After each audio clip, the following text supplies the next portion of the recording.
Hello there. 2 days ago, I played round 4 in this Lichess LoneWolf Open tournament, and I have to say, right in the beginning, it was a very embarrassing game, and well, it's very embarrassing to show this game to anyone, even though to share it on the with the wide YouTube audience. But okay, nevertheless, this is what happens. This is what chess is like. This is what adult improvement is like. So, well, there is no use crying over the spilled milk.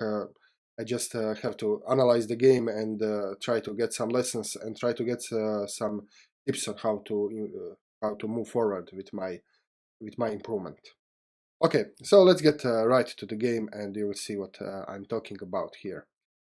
So I played e4, my usual opening. My opponent decided to play the Sicilian against me. And just a few words about my opponent. He's stronger than me in all parameters, in all ratings, blitz, bullet, rapid. He has very high puzzle rating, over 2300. So I expect a very tough opponent, and I'm definitely not a favorite here. On e4, I just took a look what he plays against e4, and he plays everything. He plays sometimes e5, sometimes e6 French, and so on. So he plays several different repertoires. It's hard to prepare, so I didn't even try.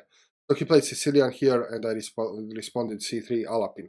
And here, after I analyzed this game, I got the impression that my opponent was preparing for me. That he played Sicilian against me exactly because I play Alapin, and I guess he knows or he learned how to refute Alapin. But I'm not sure. I can only guess. So he played d5, the strongest move against Alapin variation.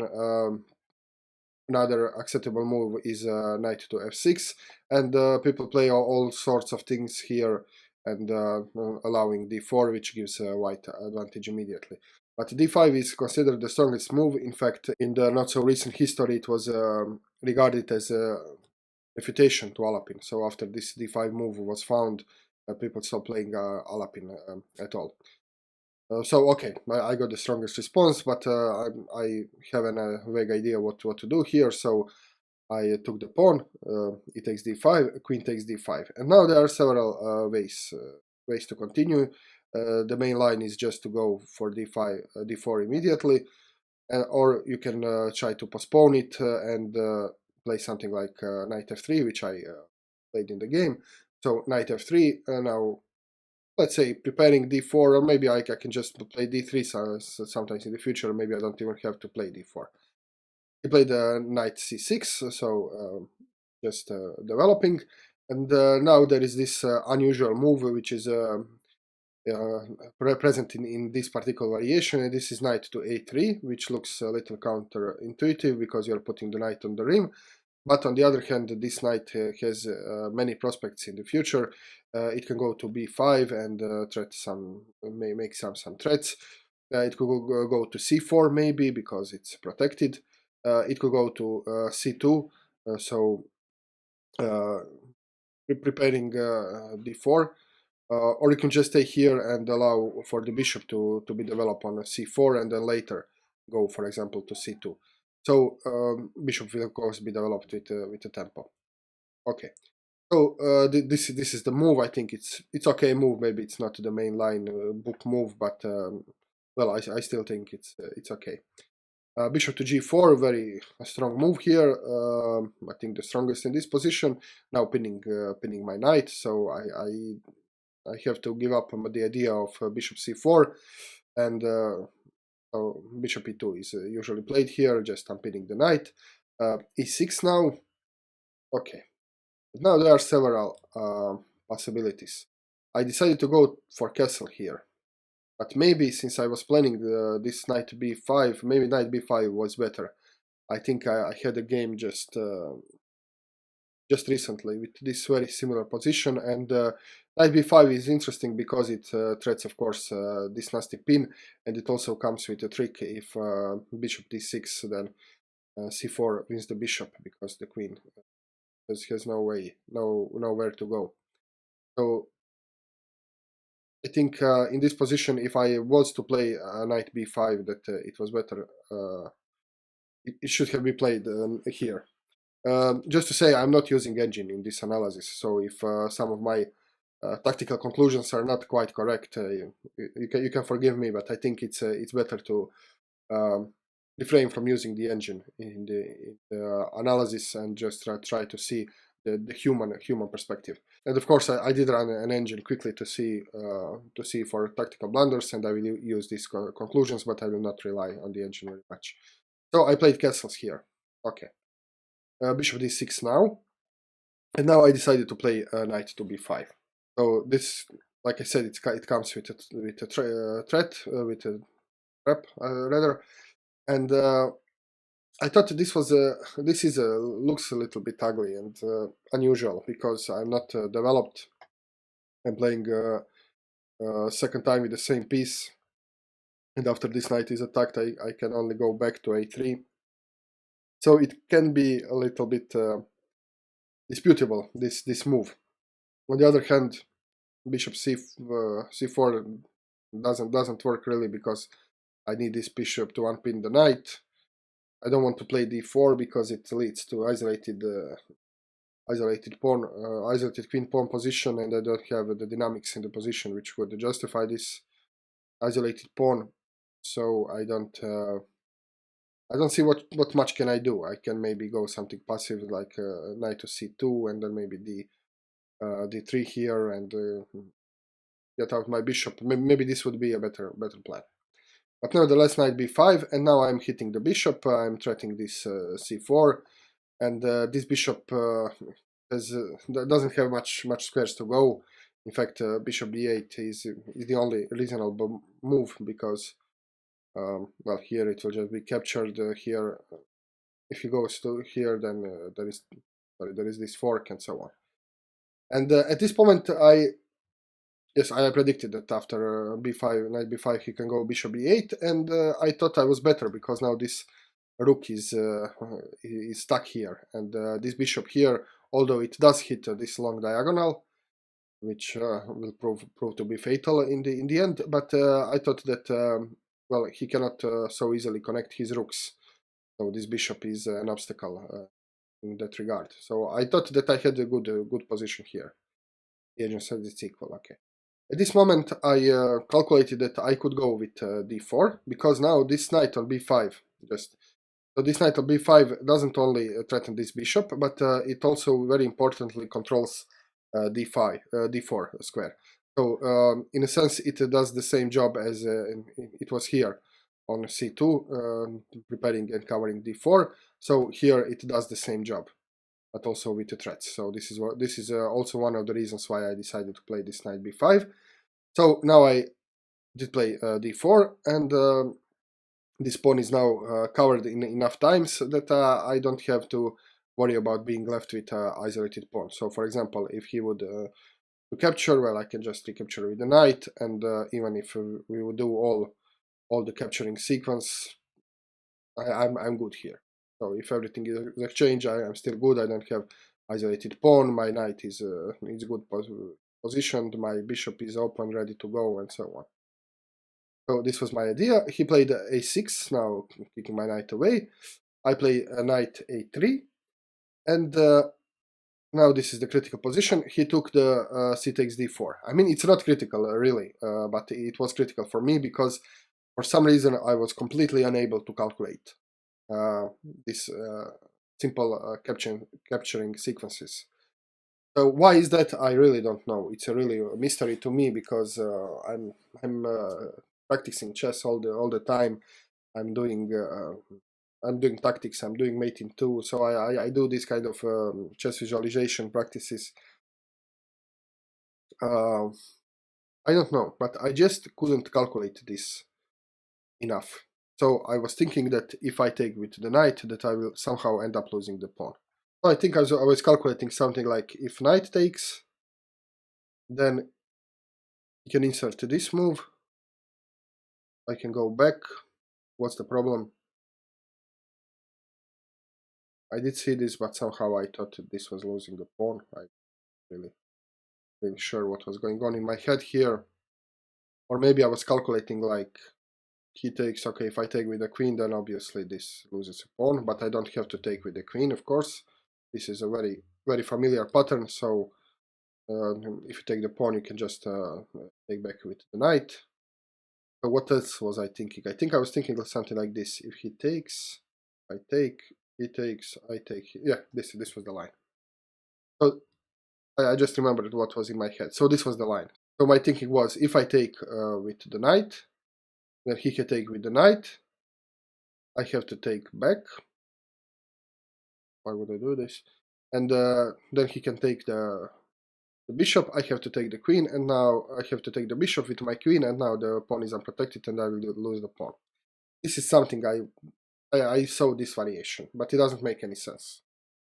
So what I should have calculated is, well, if he takes my knight, I can just take the bishop.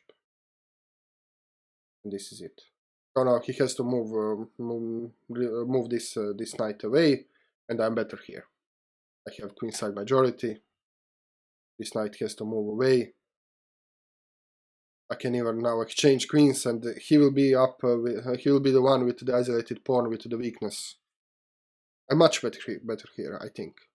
I'm not using the engine. I'm just losing my sense. Okay, I'm using my sense and also losing my sense when I'm watching what nonsense did I play. So after c takes d4, I thought that I cannot capture with the knight. I couldn't calculate this. Very simple stuff. And this is a red flag. This means that there is something seriously wrong with my chess training and with the way I approach my improvement efforts. How is this possible that I don't see such simple calculation? Okay, but anyway, it was possible, so I played c takes d4, and now I am left with the isolated pawn in the position in which I don't have just the activity which would justify. So isolated pawn is good to have if you have coordinated pieces, if you have active pieces, and if you can do some things with these squares and so on. Well, my pieces are not very coordinated. This is undeveloped. This is not sure what to do with this. So it's not a position to play with isolated pawn. So this isolated pawn is in fact a weakness. It's nothing more. So the game continued. He played the knight e7, developing. I now played h3, so I want to get rid of this spin. Now the problem is that, well, my knight is defending the pawn together with my queen.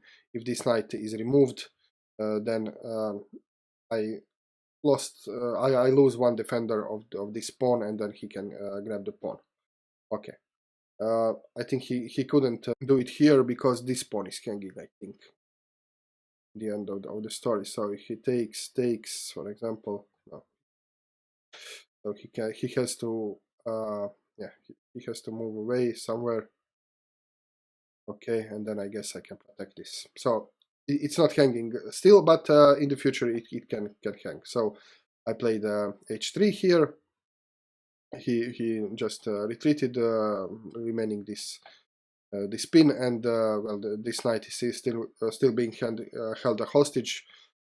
I cannot count on this knight to defend this pawn forever. So I played knight to c2, defending the pawn. So you can see that this isolated pawn is completely stopping me. I have no active plan. All I have to do is just to protect this pawn. And it's a terrible. I should never have allowed to have isolated pawn, and it was not necessary. I could have I could have been in the better position here. So he castled. I played the knight e3 now with the tempo, trying to do something with my pieces to somehow coordinate them. So I'm just doing the best I can.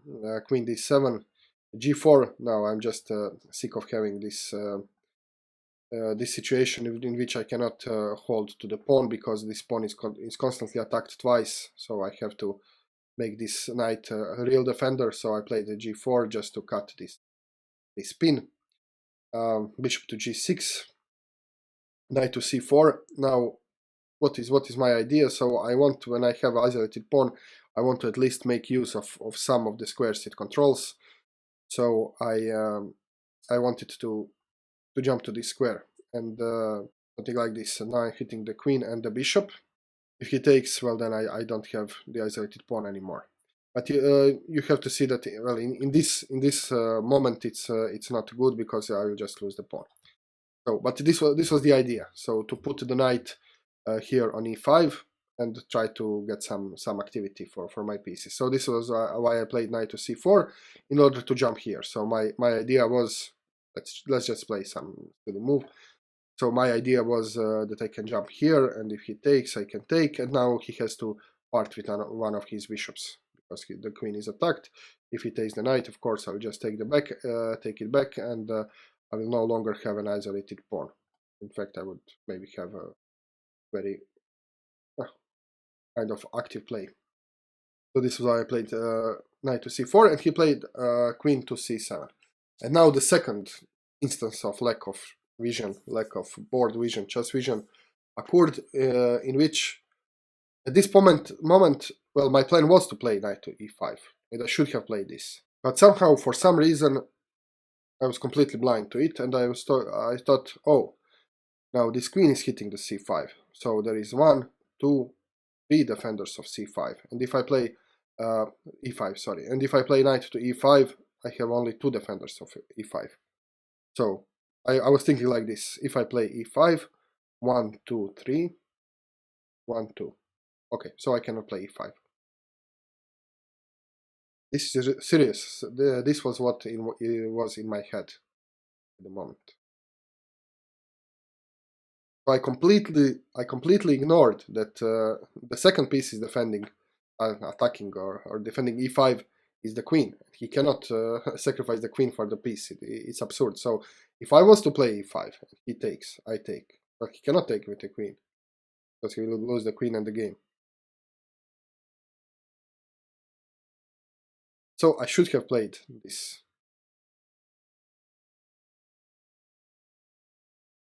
And I didn't, because I was just counting. Very silly. Again, inexcusable. So how is this possible? What's wrong with my training? What's wrong with my approach to chess if I don't see that that this move is safe? Something to think about. Okay. So since I didn't play this, I played b3, trying to fianchetto my bishop, and also to defend this d4 pawn. Okay, this is defended. It doesn't really matters, but okay. So this was the main idea. And of course he played rook to d8. Now my pawn is under yet another pressure, but also you can see that his rook is now aligned with my queen, and this is very very unpleasant, because now this pawn doesn't control anything, because nothing. This pawn cannot take anything. So this is very strong now pressure. I have to do something. I cannot remove move my queen, because then the pawn would fall. And where would I move it anyway? I could only do something like queen e1. Very well. So I continue with my intention, bishop b2. At least now this is covered twice. And well, I can now try to move my queen, so I'm not in the line. He played bishop e4 here, centralizing the bishop, attacking the knight. The knight is defender of d4.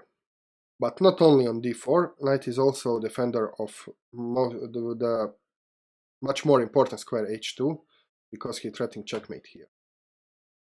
And given the series of my blunders, so I couldn't calculate just a 2-move capturing sequence. Then I couldn't calculate that he cannot capture with the queen on e5. So in this tradition, I also didn't see that this was a checkmate here. So believe it or not, I just played knight g5, thinking that I'm hitting this bishop.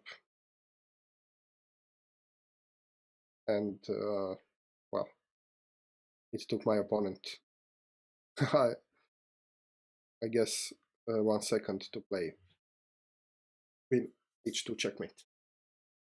And this is it. So okay, I blundered the checkmate, mate in one, but it's not the worst thing in the game. The worst thing is that I couldn't calculate the simple capturing sequence, that I couldn't see that this knight to e5 was a move. So the first mistake got me with isolated pawn in the completely unfavorable position, and I got under enormous pressure. The second mistake um, just allowed him to play this rook and to continue the pressure on my pawn. So it's my pieces were left completely uncoordinated. And the third mistake was, of course, mate in one, but okay, it happens. It happens. So even Kramnik blundered mate in one when he was playing his famous game against Fritz Engine. So it happens. I'm not so mad for blundering mate in one, but I'm more concerned about blundering, and not just blundering, but not being able to see and to calculate simple capturing sequences. So what am I to do now? What should I learn from this game? Well, my conclusion is that I need to work on tactics more. So I was doing it's true that I was doing more strategical stuff in the last months or so. I was reading this Soltis book about pawn structures. I was going through some master games, and maybe I did neglect tactics a little bit. I did do tactics on leeches, but it was very superficial. So it's not a real calculation. It was more like just a pattern recognition. So the first move I see, I play it, and so on. So it was not a real serious tactical training. I'm doing mate in two with the Polgar book for the chess visualization, but I did this also a little bit less because I was reading these other books. So I think this game is a red flag, and it tells me that I need to just take a time and really focus on tactics. So I think I will spend the next months or so. I will stop reading all other books, and I will just focus on tactics, on tactical training. I think I will try to get back to chess tempo. It's they have a very good collection, very good selection of tactical puzzles, and maybe chess tempo in combination with the real board and pieces. So just to get to force myself to calculate. So not to guess the move when I'm doing puzzles, but to really calculate. Try to calculate and to be sure that I got the correction right before I actually play the move. And I will, of course, continue doing this Polgar book. And you can see, well, even this book is very nice. I bought it for my daughter, How to Beat Your Dad at Chess, and I was going through the book, and it's very good. It looks like it's simple. We're just mating patterns, but in fact it's not so easy book, and it's the diagrams are very nice, very big, so it can be read even without the board. So I think that I will also get back to basics. So um, how to beat your data checks, Polgar, mate in two, and chess tempo puzzles on a real board. I think this will be my training regime for the next month or even more, because I cannot play chess if I'm not able to calculate two move capturing sequence. Okay, this is it for today. I hope you find this video useful in a sense that maybe you have similar problems, so you will see that you are not the only one, and maybe you can take the advice for me. If you have these problems, well, stop doing whatever you are doing in chess and start focusing on tactics. Okay, if you like the video, click the like button, subscribe to my channel, leave the comment below, share the video with your friends. And if you want me to analyze your games in a similar manner like I'm analyzing my games, you can check out my Patreon page. The link you will find below in the description box, so you can join the Patreon, and then you will be entitled to game analysis on this YouTube channel in the similar way I'm doing these analysis. Okay, thanks again for watching, and see you very soon with more chess.